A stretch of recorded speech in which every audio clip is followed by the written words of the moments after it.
Welcome to the Vault. This is live number 2 for this evening. Happy holidays to the viewing audience. Please be safe and warm. Bring in all pets from outside. Thank you all so much for joining me. My movie selections for this week are so many of them. The Good Neighbor, now showing on Hulu. Black Christmas. You can pay for it in the YouTube queue or Redbox. It is cheaper if you pay for it through Redbox. Black Christmas. The Good Neighbor. Good Neighbor, Hulu, Black Christmas. YouTube or Redbox. Happy holidays, everybody. Black Christmas. This is the third installment of this movie. The original was made in Canada in 1973. It's about teenage, or let's say college girls in a sorority house leaving for the holidays, and one by one, the girls in the house go missing. I advise you check out the original to compare it to the other versions that have been made.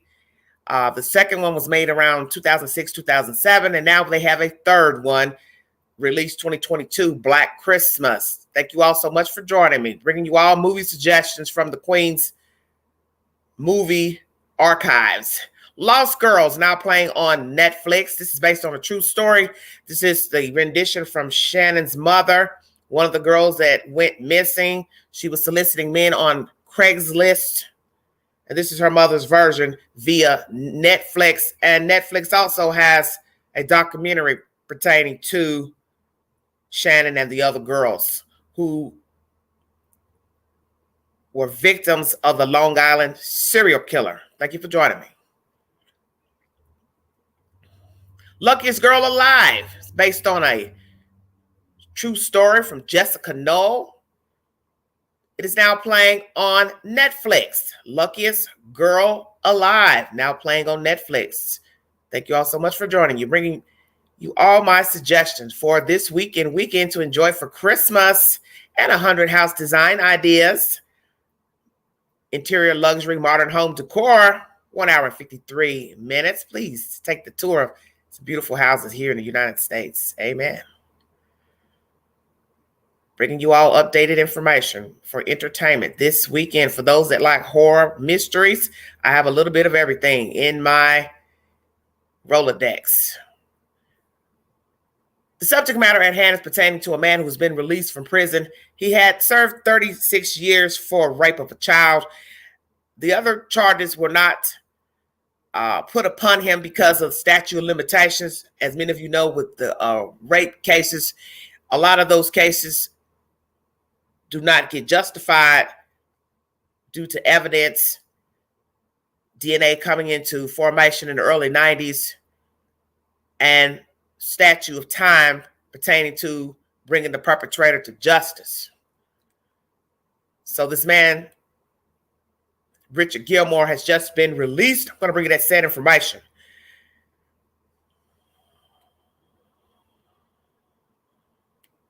My Rolodex keeps rolling up on me. Please check out my community board for updated stories and movie suggestions. There's also a podcast I have listed on my community page called Lost Girls and the Long Island Serial Killer with Robert Coker. This is a missing podcast. Content was uploaded to the queue 2 years ago. It will give you a little bit of background pertaining to the Long Island serial killer if you need verification. And as I said, Netflix has a documentary and a movie pertaining to Shannon's story on Netflix. So please check that out. And if you need verification for all information, I advise you to check out my community board for the said information. Trying to find my story so I can get into it. Thank you all so much for your time. Please be safe. Please stay warm. It is very cold. Will Jogger rapists commit offenses now that he is free? 96% of you said yes. 4% of you said no. Very interesting. Should the jogger have been released from prison? 1% said yes. I'd like to know who that 1% person is. No, 82% Life in prison, 14%, and longer sentence than 36 years, 3%. So the majority of you said he should not have been freed. Above this video, I wrote 9 victims. That's just 4 years per person. And naturally, remember, he didn't stand trial for any of those other rape charges, allegations. What the F? And he, you know what, kids, mean emoji. Next time he won't leave a victim to speak, mean emoji. The judge, if even alive, will regret this decision. Prayers to all the women. Indeed. Let's hear the content from Inside Edition. Thank you for joining me.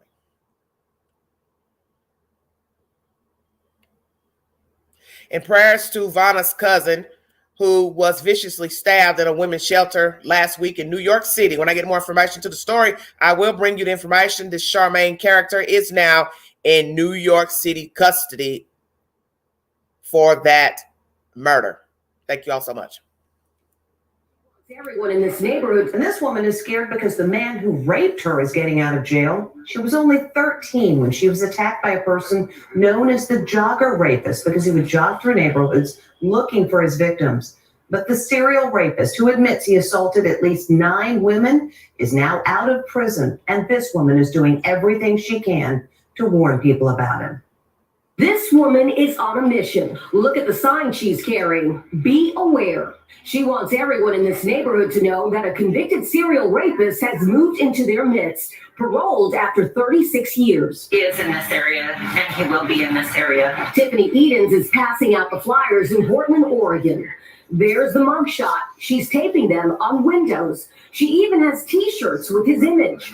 This man, Richard Gillmore, the Jogger rapist. She has special reason to be alarmed. Richard Gillmore was convicted of raping her in 1986. She was just 13 when he broke into her home. She shares her story as she canvasses the neighborhood. I was the 13-year-old girl that he raped.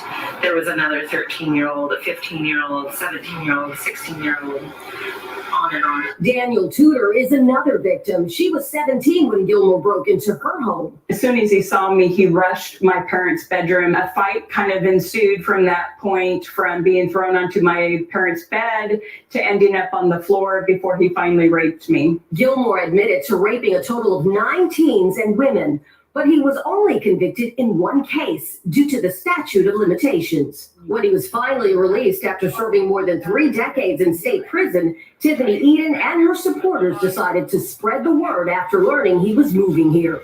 He's housed in this area now. We have to be vigilant.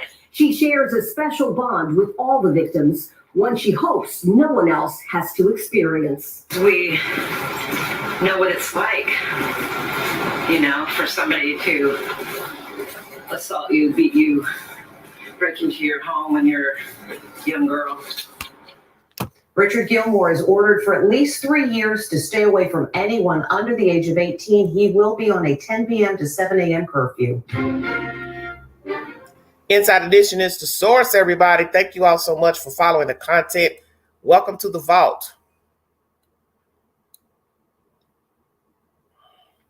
Tiffany Edens was only 13 when she was attacked by a man known as the Jogger rapist, a serial rapist who got his nickname because he would go jog through neighborhoods looking for victims. Although Richard Gillmore admitted he assaulted at least 9 women, he was released from an Oregon prison after 36 years. Edens and her supporters decided to spread the word about Gillmore's past with flyers about his crimes and his mugshot after learning he was moving to Portland. And as you heard in this commentary, Mr. Gillmore has to stay away from any young woman under the age of 18 years for 3 years. So after 3 years, he can lollygag and flirt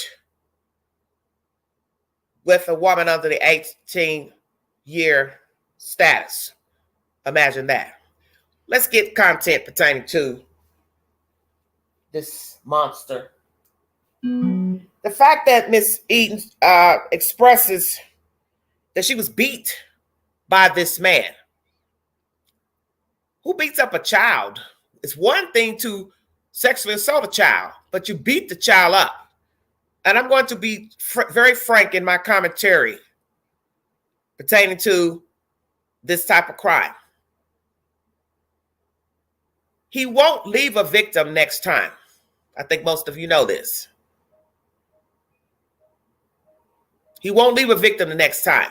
The fact that he was going deliberately out jogging, walking, skipping, hopping to find victims, breaking their houses and assault them should tell you the mindset of this person. And as they say for men when they're older, they don't just wake up at 35, 50 of sexually assaulting women. They've been doing this, been desiring this.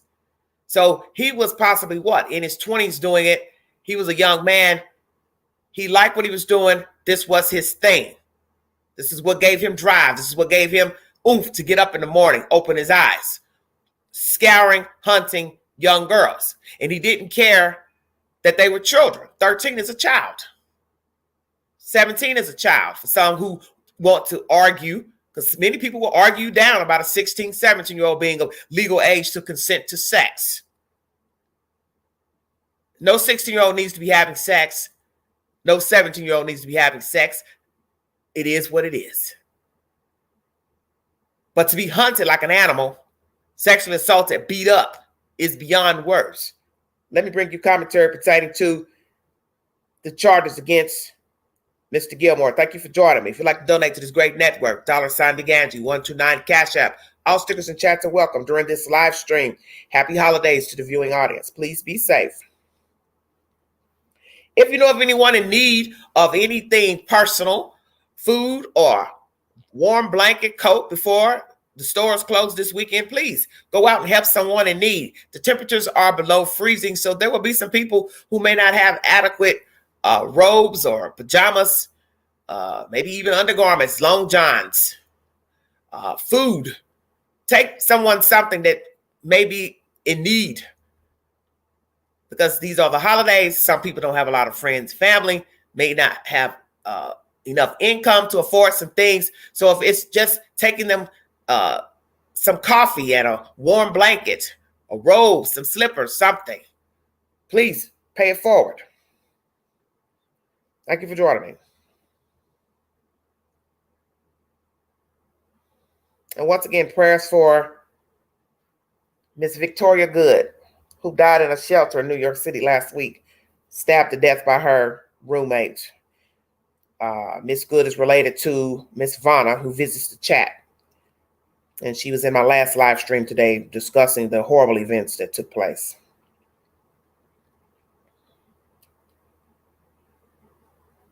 One second, please.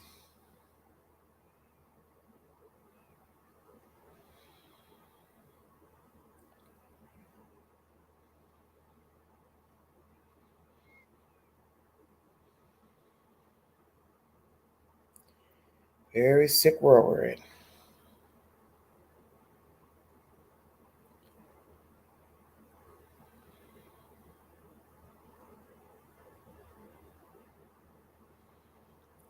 Trying to find my story. All righty.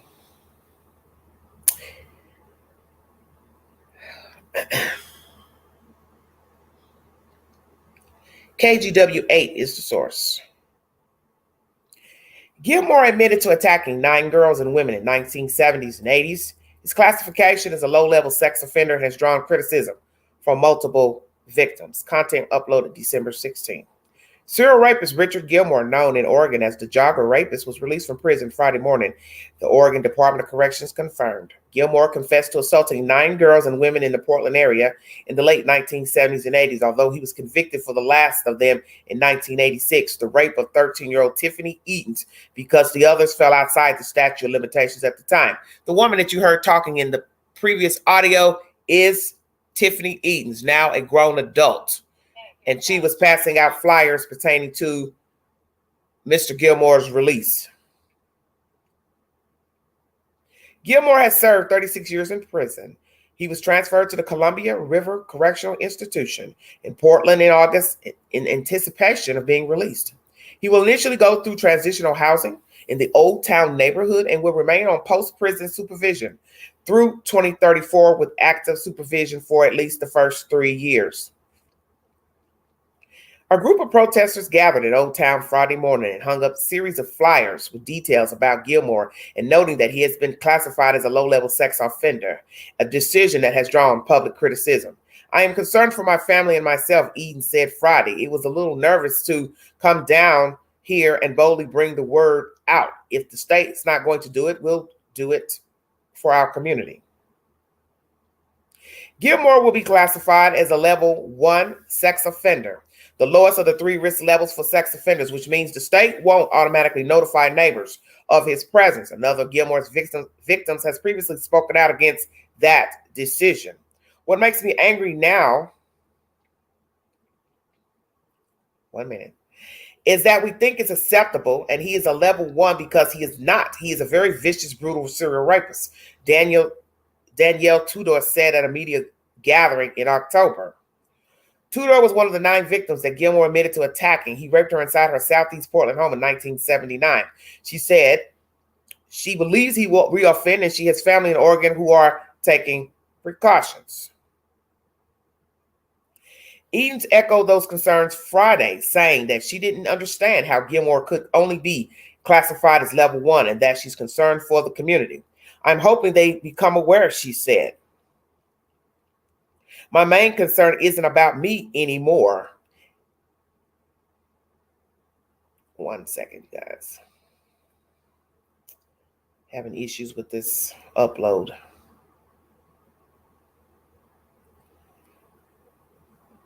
One second.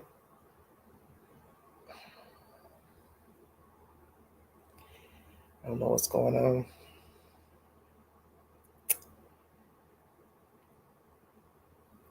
Time I go in these articles, they don't want to play. Thank you for joining me. Yes, well, Tracy, that's what they do. Mental illness is the excuse for everything now. Just everything. But nobody said he has a mental problem, so therefore, we won't say he has a mental problem. He's deranged, yes, but he fully well knows what he's doing.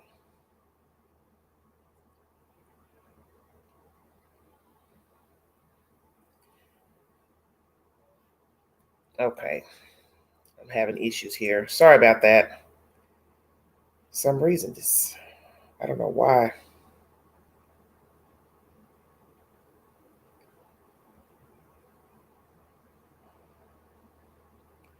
I don't know what is going on. Hold on one second. Let me get another device.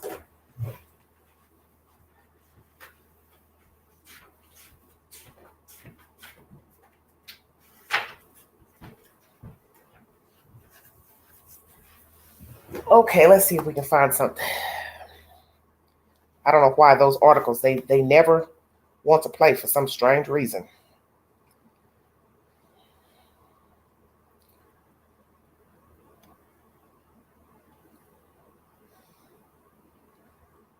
Okay, just bear with me 1 second. Let's see.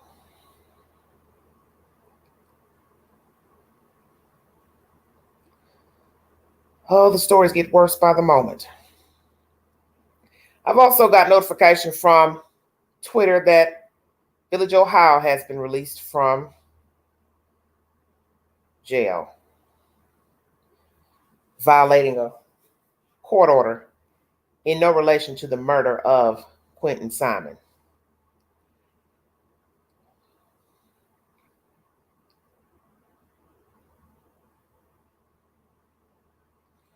Okay, where was I?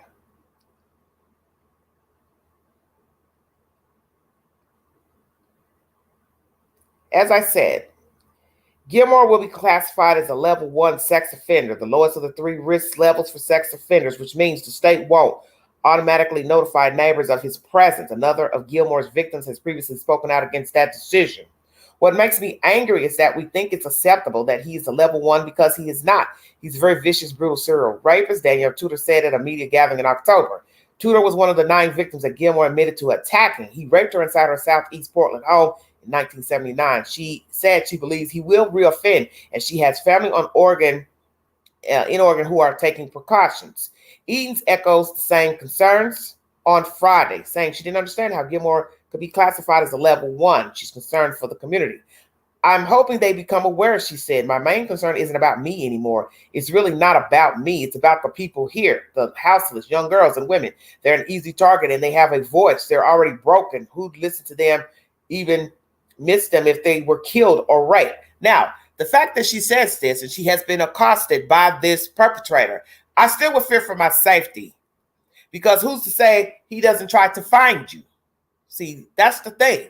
Although he served his time for raping you, who's to say that he doesn't decide to go on a vendetta for being in prison almost 40 years? That is a very long time to be incarcerated.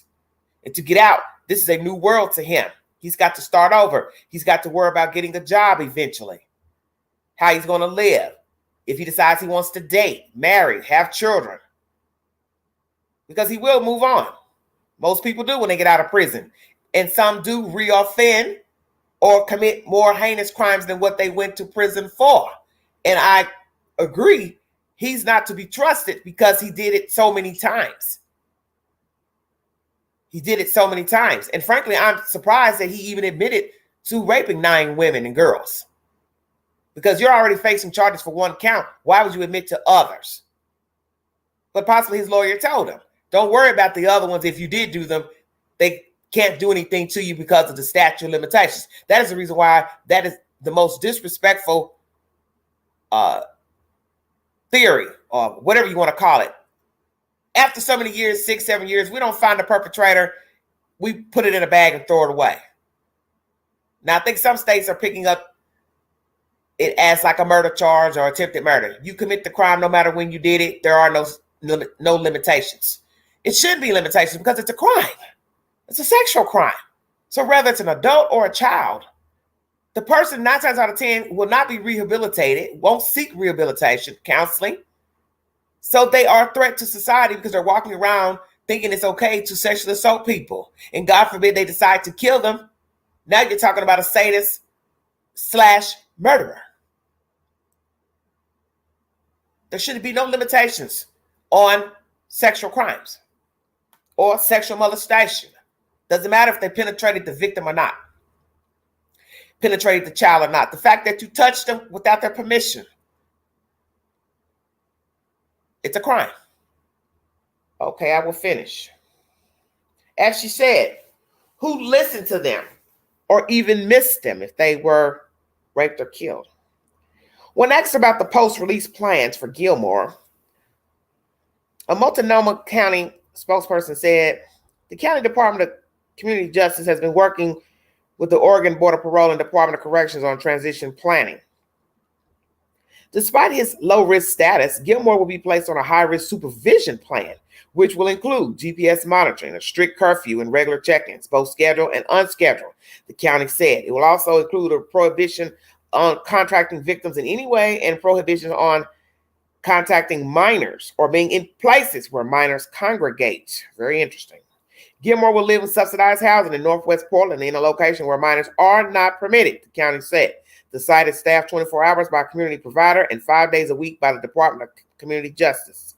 Gillmore could face jail sanctions if he violates the conditions of his supervision or be returned to prison if he violates them to a level where his parole is revoked, the county noted.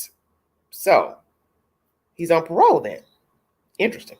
The Department of Community Justice Victim and Survivor Services Office has also assigned an advocate to the case. The county said, and any victim or survivor can choose to work with the advocate on issues like system navigation, safety planning, and trauma education. So once again, jogger rapist Richard Gillmore has done a 36-year sentence, released, will be in a subsidized housing facility, and he has guidelines he must follow as to not have to go back to prison. The site is staffed 24 hours by a community provider and 5 days a week by the Department of Community Justice. He will have GPS monitoring, strict curfew, and regular check-ins. So wonder what time his curfew will be. Scheduled and also unscheduled check-ins. So that's to make sure if he thinks he can slide and get a pass and come in when he wants, somebody can just pop up at any time, which is good. This is through the Multnomah County Department of Community Justice and the Oregon Board of Parole Department Corrections transitioning. transition planning. Miss Eames, who is now an older woman, 2 years probably shy of a queen, late 40s, was raped by this Mr. Gillmore. She and a Danielle Tudor. And you will see pictures in the articles of women holding flyers of him, telling the community to be aware. Where I have the problem is the judge. Now, you gave him the 36 years on one child. So that would have been a substantial amount of time to give a grown person time in prison for a one count of rape. But where there's a problem is that he admitted to raping other women, but didn't stand charged because of limitations on the statute. Out of the timeline, rather. That's still a problem because that means he's only done 36 for the one 13-year-old, but not for the other 9 that he admitted to. Because if he was to have gotten 36 per child, he would die in prison. So justice wasn't really served because he didn't stand account for the other 9 that he raped. And one would have to wonder, were there more than 9? Hello, Margaret. Thank you for joining me. Did he rape more than the 9? That's what he admitted to. Frankly, he was a fool to admit to any of them. But I believe his lawyers told him it wouldn't matter because they don't have anything due to the timeline. So it doesn't matter if you admit or not. They can't charge you. They had to have told him that because how would he know? If he's never been in the judicial system and gone to court for sexual assault. So I don't know if the judge is still alive. But if you are somewhere probably hobbled over in a nursing care facility, wheelchair, or bedbound, this monster will go back to his old ways because I don't see how you can be redeemed from raping children and women. They say it's one of the crimes that is hard to rehabilitate, rape and child molestation. I believe that. I brought you all content about a month and a half ago pertaining to a man who was sitting in a room with other men who had molested children. And the one man, who was an older man, or it might have been a separate interview, where he said he felt like he was cured and that your children will be safe with him. How could someone's child be safe with you and you're admitting to touching children, but you have redeemed yourself and you are no longer a threat to society? I don't believe that. Because let me tell you something about crime. You could be a thief, a liar, child molester, rapist, killer, defrauded people. There are people in the world who will consider you that person till you die. Some people do not believe that people can be redeemed from any type of sin, fornication, deviant behavior, flaw.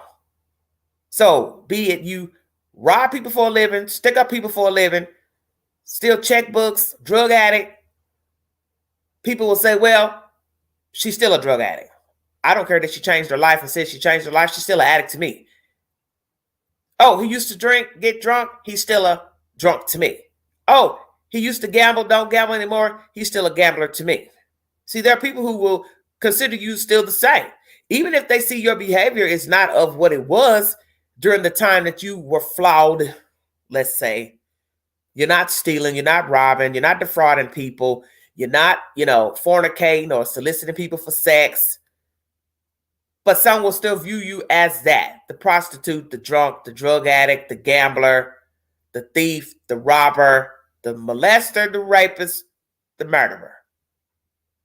Because everyone's entitled to his or her opinion. And some people just don't think that people can change. And some people don't. But we're all flawed and we all deserve mercy. And usually it's only going to come from God. Because man is flawed. So he doesn't have to show you mercy. because he's of the flesh. But there are just certain crimes I can't see a change. And frankly, we have heard the statistics of recidivism, prison going in and out, in and out, in and out for crimes that are way less than child molestation and rape. And those people can't stop doing what they were doing, which is thievery, drug addictions, things like that. So imagine they can't stop, let's say, stealing and robbing and sticking up people versus the child molester rapists. Just saying. And I'm not saying that you cannot change. That's not what I'm saying. I'm talking about weighing the odds of the addiction that the person has and do they want to change? Because talk is cheap. And anybody can sit in front of a camera or write a Dear Jane, Dear John letter. I feel bad about what I did. I know what I did was wrong. Please forgive me. I don't want to be a threat to society. I am no longer a threat to society. You can't say that you're not a threat when you've been locked up a long time. That's common sense. You haven't been out in the world to have temptation. And that's where people get it twisted. Well, he did his time. She did her time. They didn't have a choice because they were caught, found guilty, and given a damn sentence. That has nothing to do with redemption. That has nothing to do with change. You were caught, so you had to do the damn time. Unless you took the coward's way out and killed yourself. But it has been said about sadists, it is one crime, flaw, hard to change. And that is why sadists cross over to murderers. Because once they realize they have a walkie-talkie repeating their sins, God forbid they go to jail, prison, they are allotted the chance to get out. They know, I'm not going to change. I have no intention of changing. I desire what I do. There won't be a talking victim next time. And that's how sadists become murderers. They have no plans on stopping the act. So they kill the victim next round. Because you've heard the stories of men who rape and they do not kill their victims. They don't brutalize the body. They don't stab them up or choke them out. Then you do have some that choke, strangle, beat, cut, but they leave them alive. Every sadist is different. But let him get caught or even questioned about a crime, but they don't have evidence, mistaken identity. You can best believe the next time he decides to break into a window, door, or grab her at gunpoint, knife point, he probably won't save her. He'll probably kill her, as not to be apprehended. And that's when there is the crossover. And as I told you all yesterday, I would like to bring content to the vault pertaining to the crossing over from committing a crime and then exacting murder. Why do people commit a crime and then decide to murder the victim? Because as I've told you before in covering the Idaho 4 slangs, that each person's motive for murder is different than somebody else's. And people murder for different reasons. May not be reasons you agree with or reasons that you would kill somebody for, but each person's ideology and perception of things are different. KGW8 is the source for this information. This is some very sick stuff going on out in Oregon. Because he's free. Richard Gillmore. It did not give a specification of his age. I just want to make sure I'm bringing you everything pertaining to the storylines. I have 2 articles on him. And there's also a case out of Chattanooga pertaining to a coach. I believe he's been charged with some type of sadism. I didn't open that up. I dared not even get it started. I want to make sure I've read you everything pertaining to this article. But as I said, he's on a plan to be in a facility that's staffed 24 hours a day, 5 days a week by the Department of Community Justice. And if he violates those conditions of his supervision, he will be returned to prison if he violates them to a level where his parole is revoked, the county noted. And there is an advocate that has been assigned to this case from the Department of Justice's Victim and Survivor Services for anyone that needs help with system navigation, safety planning, and trauma education. As I said, he cannot be around anyone under 18 for 3 years. Will he abide by this program? We will see. We will see if he abides by it. Let's go to one of the victims. KGW8 is the same source. Happy holidays, everybody in the viewing audience. Let me see.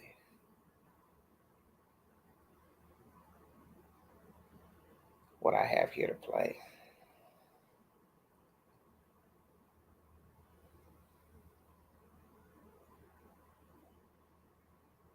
Hello, Pandora's Box. Hello, everybody in the chat. Thank you for joining me. Merry Christmas, everybody. Bringing you content before the holidays. Please check my community posts for the movies of the week and weekend. I have several posted for your enjoyment. Hulu and Netflix, and also the YouTube queue. Some are for pay. Naturally, Hulu is a streaming app that you have to pay for, but right now they're running a special 30 days free until payment. 9 girls and women back in the 70s and 80s, but due to the statute of limitations rule at the time, Gillmore was convicted of only one of those rapes, the rape of a 13-year-old girl in 1986. Gillmore would go on to spend more than 3 decades behind bars, but come December 16th, that's Friday of next week, Gillmore will walk out of prison. He'll do so as a low-risk offender, the state deciding that with the help of a risk assessment tool called Static 99R. It gauges the sexual recidivism rate for prisoners convicted of sex crimes. Gillmore's victim, Danielle Tudor, says there's no way Gillmore is a low-risk offender. She thinks he'll reoffend, and that partly explains why she lives out of state. But she has plenty of family in Oregon, and they're taking precautions. We spent this weekend putting up cameras, Ring doorbell, all sorts of other stuff, and getting them a monitored security system. Because I take that threat that seriously. So, yeah, we knew this day was coming, but it is very surreal, and it is very scary. All right, it's worth mentioning again, Gillmore's release date is December 16th. He is slated to be on active supervision for at least 3 years. All right, active supervision for 3 years. Well, he's out a week now. Will he abide? The power of one small Sorry action, about that. one conversation, or one phone call. Okay. Thank you so much. That's Miss Tudor speaking. She said she lives out of state. Do not know where she lives, but she does have family that still live in Oregon. So I wonder if she has family in the general area of where this perpetrator will be living in Old Town in a facility. Once again, KGW8 is the source. Richard Gillmore, a man who became known decades ago in Oregon as the Jogger rapist, is scheduled to be released from prison later this month. He'll be housed in Northwest Portland. This is articles from the 5th. He has now been released. Daniel Tudor, one of Gillmore's victims, believe he should walk out of prison as a level 3 high-risk sex offender. This would allow the community to be notified of his exact whereabouts. Instead, Gillmore is set to be released as level 1, a low-risk offender, so the community will not get notifications of where Gillmore is living after he finishes with transitional housing in the Old Town neighborhood. Gillmore confessed to attacking 9 girls back in the 1970s and 1980s, due to the statute of limitations rule at the time, Gillmore was convicted of only one of those rapes. That is of that time a 13-year-old girl, and that's Miss Edens, who you heard speak in my first audio from Inside Edition. She was the one passing out the flyers in the neighborhood. Gillmore would go on to spend more than 3 decades behind bars, but on December 16th, he walked out of prison and as a low-risk offender. The state decided on Gillmore's offender status with the help of a risk assessment tool called Static-99R. It gouges the sexual recidivism rate for prisoners convicted of sex crimes. Tudor says there's no way Gillmore is a low-risk offender, and she thinks he will re-offend. That partly explains why she lives out of state, but she has family in Oregon, and they're taking precautions. We spent this weekend putting up cameras, doorbells, and all sort of stuff, and getting them a monitored security system because I take that threat seriously, said Tudor. We knew this day was coming. It's very surreal and it's very scary. Gillmore is slated to be on active supervision for at least 3 years. If you need verification for the information, KGW8 NBC News is the source. I guess it will be up to a person's interpretation of a sexual predator if he or she can change. You're entitled to your opinion. I personally would not be dealing with anyone that I knew had a charge of sexual offenses. I don't care if it's for a child, an infant, a teenager, an adult, person, man, transgender, whatever you want to call it. It's all the same to me. It's a human being. I'd walk on by. I wouldn't sit around and wait for the bang to come. And you do find people, women especially, who date these men when they get out, know about the records, know that they've been to prison for sexual assault, child molestation, and will date them anyway. I've seen it time and time again on the Dr. Phil show, and it's baffling to me of any woman that would want to, one, date a sexual predator while he's in prison and then released. And that's the point of this story. He will go out into the world and eventually start to try to date and mate. And I wonder if he will tell a woman who he is in his past. Naturally, he would tell her he's changed, but how can you change being locked up in a prison? You don't have any temptation, at least for the opposite sex. Now, I don't know what type of sexual activity he was performing in there or engaging in. You can use your imagination. But he's free now. And if he decides that he wants to date women,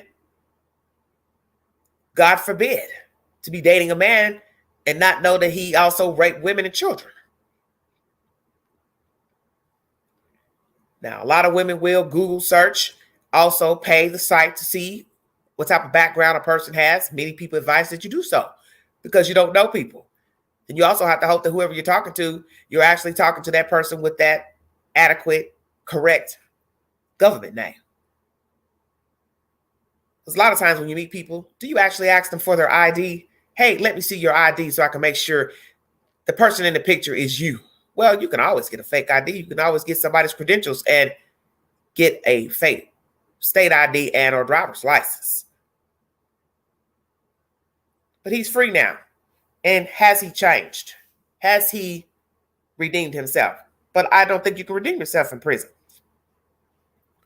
I just don't. Because you haven't been free to see how you can walk amongst people without wanting to break into their house, beat them up, and sexually assault them. Let's just keep it real. You've been gone almost 40 years. I think the temptation would be greater once he starts walking around looking at people, looking at girls, looking at women, fantasizing of what it would be like to be next to her, taking advantage of her, controlling her, dominating her, because that has been said by many therapists and experts that rape is a form of control. It's about control. I also think it's about sex too.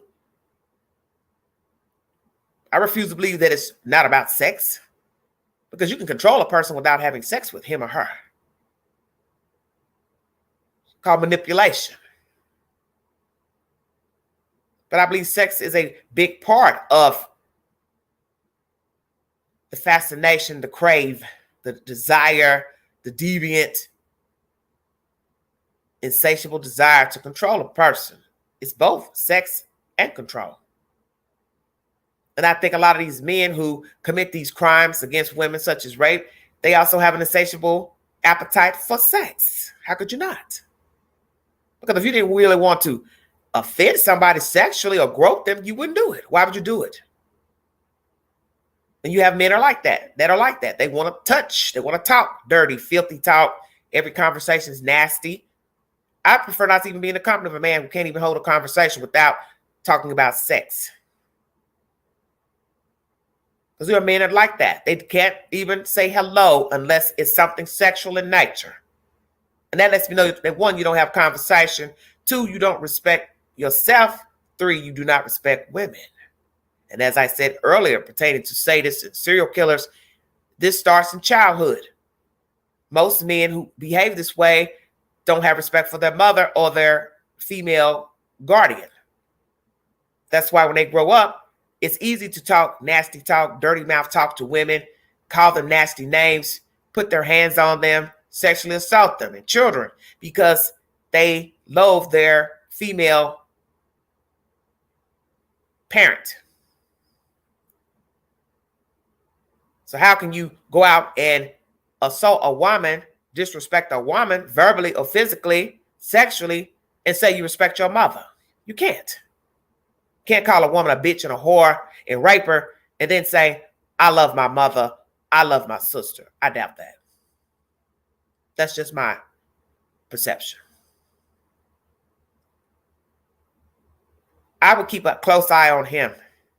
And even after the 3 years, let's say he walks the fine line for 3 years, no problems, shows up on time, goes to work, takes classes, whatever the state's asking from him. He abides by the curfew. You can best believe, which will show he's got some control, he's going to want to branch out. And Lord have mercy, whoever crosses his path, be a 13-year-old, 17-year-old, or an 80-year-old woman, I doubt that he will have control of his impulses. I think he will act out. Because you have to remember, if he has not had any sexual relationships or dominance of a woman inside of the prison system, you want us to believe that after 36 years, he will have control to walk by a woman and not want to grab her, throw her down to the ground, beat her up, and penetrate her without permission.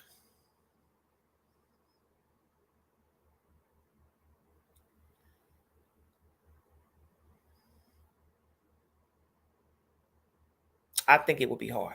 Now, some of you may differ and say, well, he's been gone a long time. He hasn't had the access to a woman. Well, that's the point. Just because a person's locked up does not mean they don't still think. They don't still desire, have urges, sexual thoughts, dominant, deviant thoughts. See, your mind is in rotation no matter where you are.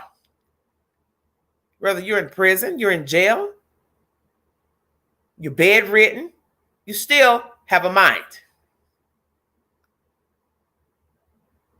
And the fact that he was a young man breaking into people's houses, you can't get any more deviant than that. The only thing he didn't do was kill the women and the girls. And if he beat them, as you heard Miss Eaton say, he beat her, she's 13, he could have killed her. So that's what I'm saying. The anger is there. Breaking into the house is one charge. Subduing the victim, moving them, that's kidnapping. Beating them, that's another charge. Raping them is another charge. That's 4 charges all in one whop. Now imagine if he decided to kill them from beating them. That would be 5 charges. So you can't say what he won't do. He just hasn't had the opportunity to rape. And I'm not saying that the prison didn't have nurses or that he was not ever alone with one, the medical capacity, or if they had women guards there, I don't know. But I haven't heard of anything, but he's now free. So one would have to wonder, will he have self-control. Well, he was only charged with the one, sweetheart, and he got near 40-year sentence for the one, which would be a substantial amount for a child. I frankly believe you should get life in prison for touching anybody's child. I don't care if it's touching, groping. It doesn't have to be penetration. Because you should know if you penetrate a child and you are a grown man with a full body organ, the child would be, desecrated in the private area. So your ass definitely deserve, to me, damn death. A needle to the arm. Hell, bring back the electric chair. I don't care. But they don't give a lot of time for child molestation. As you've seen with the Ronnie Lawson's son situation, slap on the wrist 1 year of allegedly what, a 20-year sentence? What is 1 year in jail? That's nothing. You could sleep that off and don't believe we got that. So it's nothing. Probably won't do a whole year. Should have just said, here, we'll give you probation for a year. 20-year reduced, eradicated by the judge, because the judge can always overturn any sentence rendered by a jury. For those that didn't know that. Usually judges don't go against what the jury recommends. The state recommends the charge, the sentence, and then it's up to the jury to decide, but the judge can also override that. So we could see that with the Ronnie Lawson's son situation. What is 1 year and you're touching girls? Or one child, whichsoever. It's all the same to me. I pray that he doesn't reoffend. I pray that he doesn't. Because this will be a travesty that God gave him the opportunity to come out, to be free, to have freedom, and then he decides he wants to act out. And I don't think he will have self-control if and when he finds a victim. Because as I said, 36 years of being in prison and you've been raping women, you've been eyeing them, spying, jogging, looking for them, hunting them down like animals, breaking and entering, beating them up, and sexual assaulting. Imagine the day that he finds a victim. Seriously, it will not be good. And I don't think the person would survive. I don't think she would survive. Because he would have a lot of anger in him. He would have a lot of sexual pent-up anger. He will have a lot of fantasies built up. Role playing. He's probably done 1,000 times in his head what I would do when I get out. What he would do to the victim. I don't think it'd be good at all. Because you know how to say this, so you can't imagine what he is and how he thinks, how he navigated. And when you're in prison, that's all you have are your thoughts, your memories. So you think he didn't relive all those assaults on the girls, every movement, how they look, how they smell, what they had on, how he assaulted them, what he did to them? That's all he's had are the memories. That's all any inmate has that's locked up for a long time or has received life or death in there. That's all they have. Now he's been given the opportunity to get out. He's free now. So what will he do with his freedom? He still has to go out in the world and work. That's going to be a part of his living situation at the facility that he holds down a job, full-time job. So he's got to have access to the free world in order to work. And naturally, they say he can't be around children. So where is he going to work? He has to find a job where there are no children. He doesn't have to have his address reported to the state. And that's scary.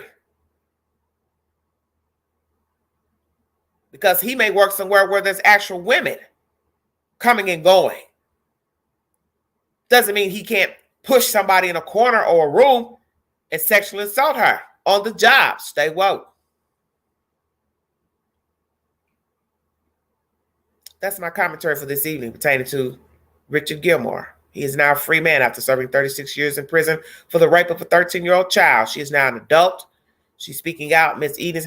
And Miss Tudor, you heard her in this last audio speaking. She no longer lives in Oregon, but she has family there. and they have set up precautions due to his release. But some would say, well, they knew that you were raped as a child. They should know in a modern day, you should have security cameras, doorbell cameras, room cameras, because you don't know people.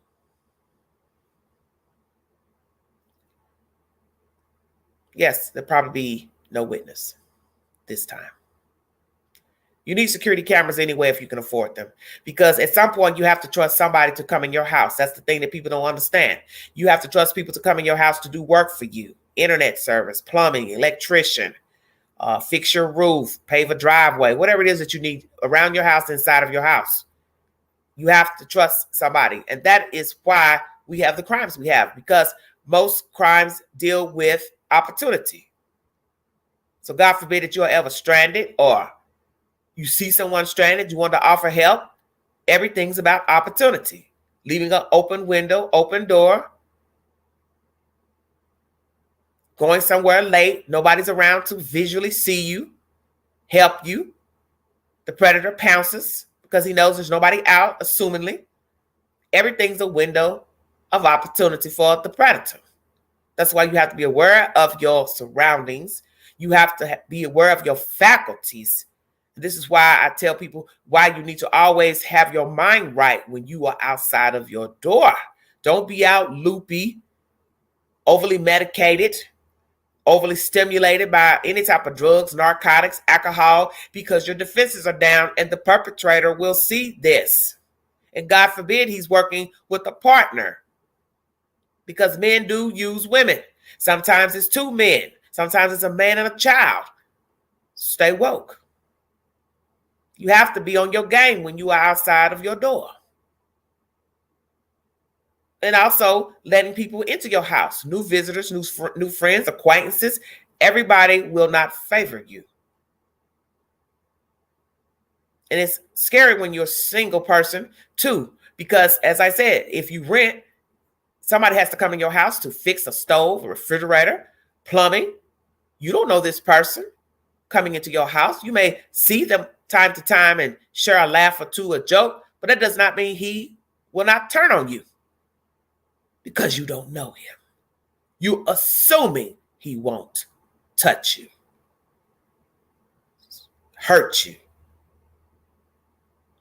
rob you, steal out your house.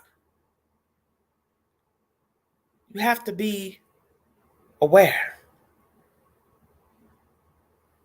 And that's the kind of world that we live in.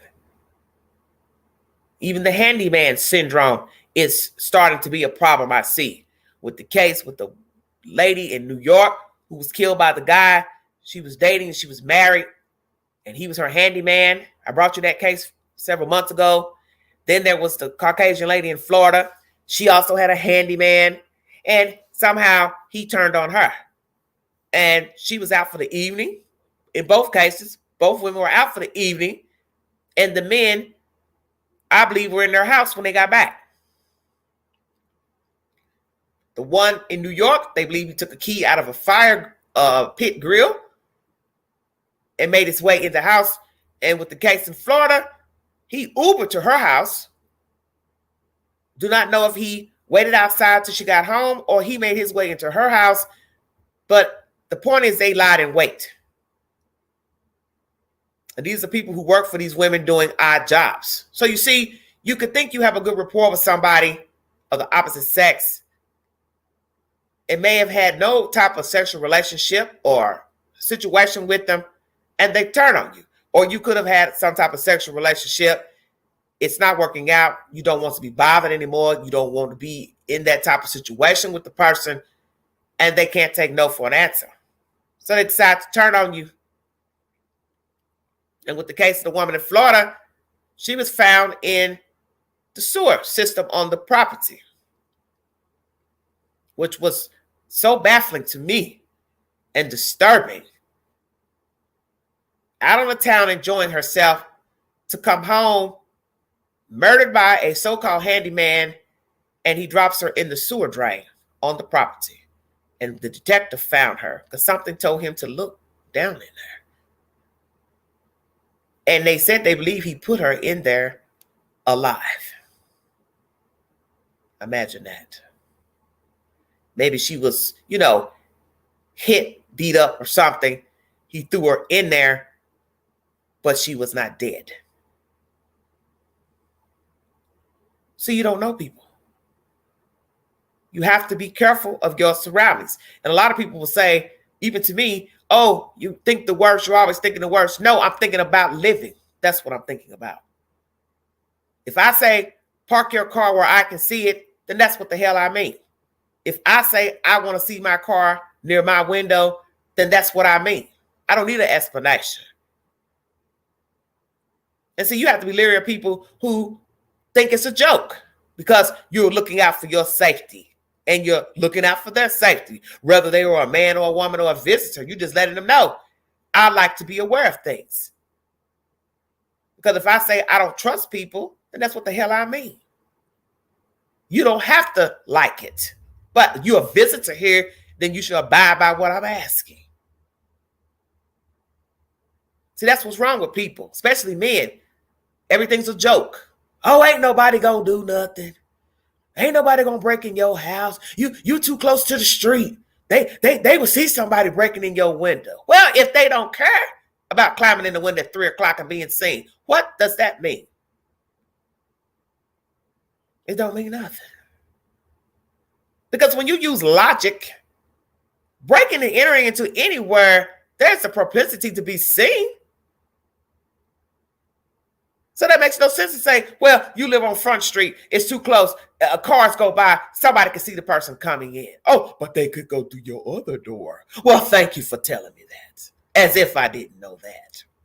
The point is, you don't ever know the mindset of a person, the risk they'll take, whether it's visually seen or not. You are not the perpetrator. So you can't think for somebody else that's trying to do wrong. It's an assumption. Oh, it's visibly too visible. Well, when people rob people in broad daylight, that's visible. Going up to somebody's car in broad daylight and carjacking them, that's visible. So what's the difference? And breaking in somebody's house that lives close to the street and cars go by.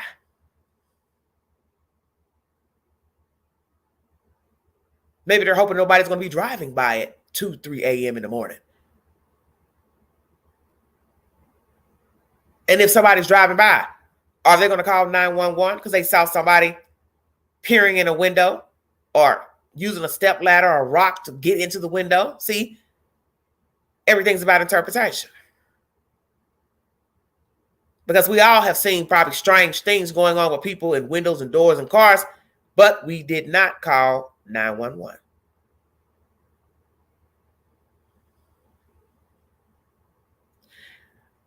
Praying for this community that this man will not offend anyone else, that he will abide by the law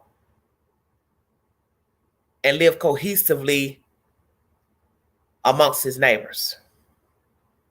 But if I was anybody that had wind of him and had to cross his path, I definitely would be leery and I would not be along with him.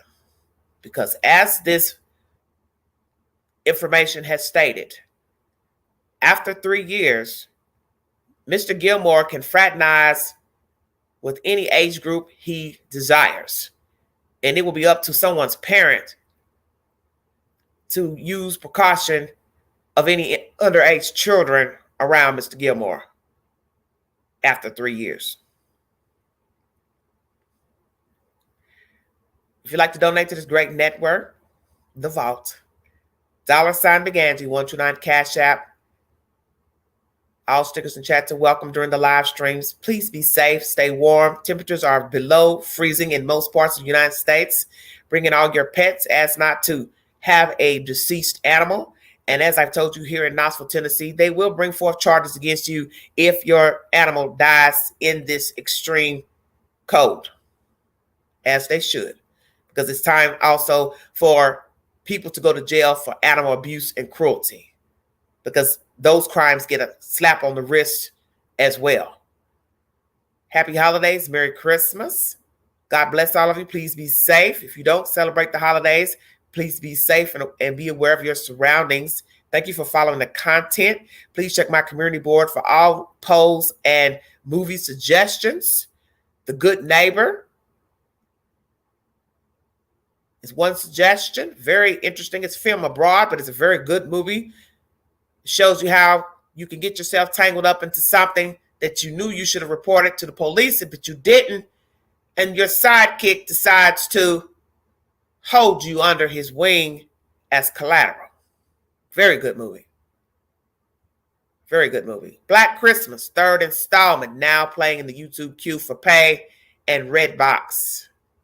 The Luckiest Girl Alive, Netflix. Very good movie. Lost Girls, Netflix. Also a documentary on Netflix pertaining to the Lost Girls. And I've also posted a podcast pertaining to the Long Island serial killer who has not been apprehended. Well, it was 7 here, dear. Thank you, Marge. Thank you all for following me, listening. Please be safe out there. Please stay warm. And prayers for our homeless, because this would be a dire time for someone who does not have a place to live and to be out in this element. This is unsavory weather, and you can die in either weather, too hot or too cold. So I'm praying that anyone who doesn't have a place to live, that they have found adequate shelter for the upcoming days. Merry Christmas, everybody. Stay safe. Please stay warm. This is the Vault. Thank you.